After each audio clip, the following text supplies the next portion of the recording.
cumprimentos. Hoje, dia do funcionário público. O nosso respeito a essa categoria, seja do ponto de vista federal, estadual ou municipal, que volta e meia tem sido criticada como se fosse responsável pelos problemas do Brasil.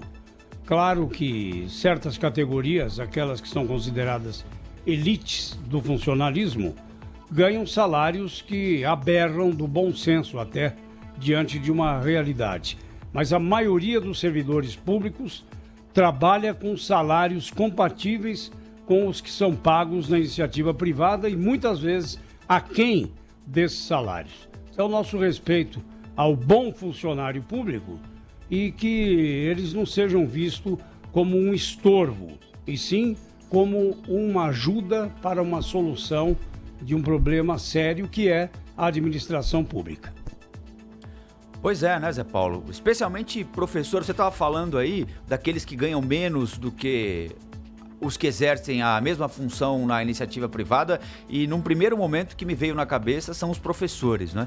Porque acho que é a categoria em que é mais clara essa comparação, em que há uma defasagem tão grande entre a iniciativa privada e o setor público. Acho que fica muito claro sempre aqui, se não fica, é falha nossa, minha no caso, mas é sempre importante ressaltar a relevância que tem o funcionário público. Quando a gente faz críticas aqui, são críticas feitas, como você ressaltou, a elite de um funcionalismo que ganha muito mais do que deveria, que tem muito mais benefício do que deveria e é atendida frequentemente quando bate na porta do gabinete de um prefeito, de um governador, de um presidente da república, de um deputado, de um senador, de um vereador, seja lá quem for. O funcionário público que está lá na outra ponta, atendendo o cidadão, a enfermeira do pronto-socorro, o policial militar, o policial civil, o funcionário da subprefeitura, o atendente da Receita Federal, o médico, esses precisam ser valorizados. O país precisa dessa gente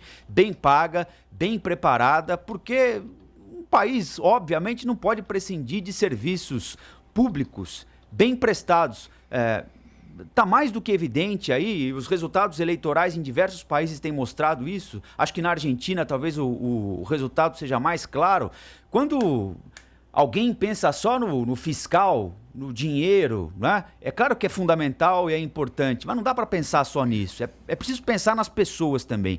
E o melhor jeito de pensar nas pessoas é tendo funcionários públicos que trabalham bem, que recebem bem, que estão estimulados, que são cobrados por isso também para entregar resultados, mas é o elo, o funcionário público é o elo entre a administração pública e o cidadão, e é fundamental que eles estejam bem para que a sociedade esteja bem também, né? Rafael, sabe que eu sou filha de professores públicos, meu pai era professor, minha mãe é professora aposentada de universidade pública, minha irmã mais velha, professora alfabetizadora de escola pública no Distrito Federal, e não é só o salário que é ruim, é a condição do trabalho, né?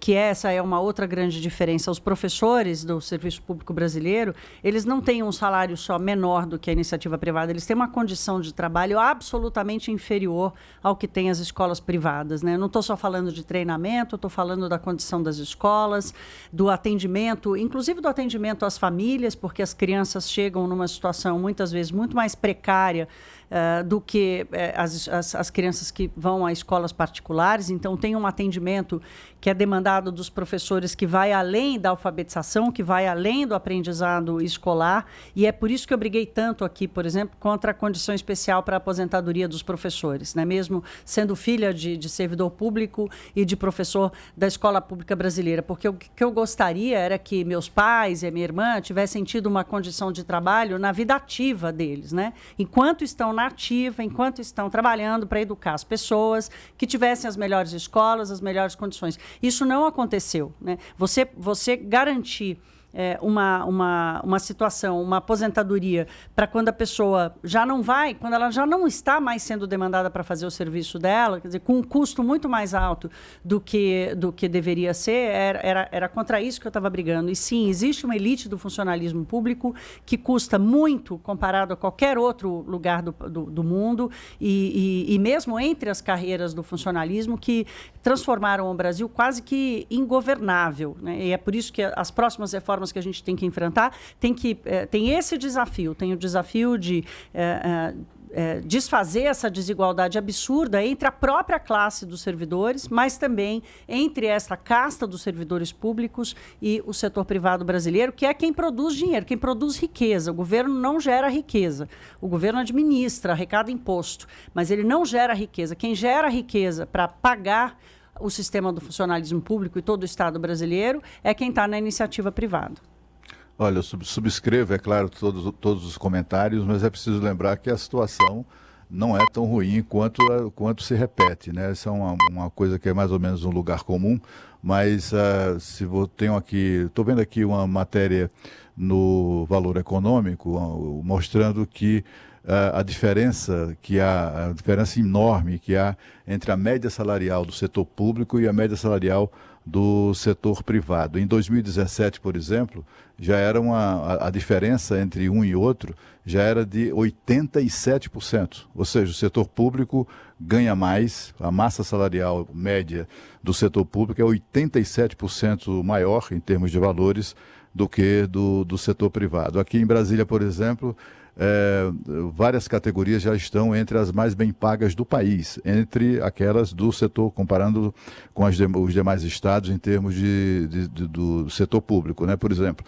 Polícia Militar. Nenhum policial militar ganha tanto quanto o policial militar aqui do Distrito Federal. O policial civil aqui do DF tem equiparação salarial com a Polícia Federal, ganha tanto quanto um policial federal. Os professores aqui do Distrito Federal já recebem o maior salário do país. Continua não sendo uma maravilha, o que eles merecem, é claro que não. O que a gente espera é que o Brasil um dia alcance o padrão alemão de remuneração de professores, que lá os professores são muito mais bem remunerados, ou são tão bem remunerados quanto quaisquer outras categorias profissionais. Aqui ainda não alcançamos isso, há uma situação... enfim, há estados que ainda mantêm essa discrepância e essa injustiça com os servidores, mas no Brasil, em termos de Brasil, a média salarial do setor público já é bem maior, 87% superior à média salarial do setor privado.